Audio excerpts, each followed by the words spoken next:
అదే RTV app వార్తల్ని క్షణాల్లో చదివే అవకాశం ఉంటుంది. ఒక న్యూస్ పేపర్, ఒక టెలివిజన్ ఛానల్ మీ చేతుల్లో ఎప్పుడూ ఉంటాయి.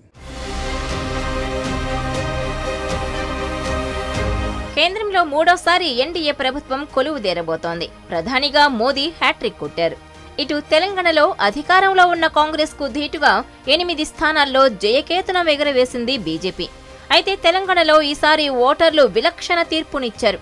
అసెంబ్లీ పోరులో ఓడిన నేతలను 6 నెలలు తిరగక ముందే ఎంపీలను చేశారు. అసెంబ్లీకి వెళ్లాలనుకున్న వారిని తిరస్కరించి ఇప్పుడు ఏకంగా పార్లమెంటుకు పంపించారు. కరీంనగర్ సిట్టింగ్ ఎంపీ బండి సంజయ్ ఈ ఎన్నికల్లో ఘన విజయం సాధించారు. ఇటీవల జరిగిన అసెంబ్లీ పోరులో కరీంనగర్ అసెంబ్లీ స్థానం నుంచి పోటీ చేసి ఓడిపోయిన ఆయన ఇప్పుడు అదే లోక్సభ స్థానంలో జయకేతనం ఎగురవేశారు. 2,12,000కు పైగా మెజారిటీతో గెలుపొందారు. ఇక సీఎం రేవంత్ రెడ్డి సిట్టింగ్ స్థానం మల్కాజ్గిరిలో విజయడంకా మోగించారు ఈటెల రాజేందర్. నవంబర్లో జరిగిన అసెంబ్లీ ఎన్నికల్లో కరీంనగర్ జిల్లా హుజూరాబాద్ నుంచి పోటీ చేసిన ఈటెల ఓటమి పాలయ్యారు. అయినా సరే వెనక్కి తగ్గకుండా మల్కాజ్గిరి బరిలో నిలిచి కాంగ్రెస్ అభ్యర్థి సునీతా మహేందర్ రెడ్డిపై 3,86,000 ఓట్ల మెజారిటీతో గ్రాండ్ విక్టరీ కొట్టారు. ఇక జగిత్యాల జిల్లా కోరుట్ల నుంచి ఎమ్మెల్యేగా పోటీ చేసి ఓడిపోయిన ధర్మపురి అరవింద్ నిజామాబాద్ లోక్సభ స్థానంలో విజయం సాధించారు.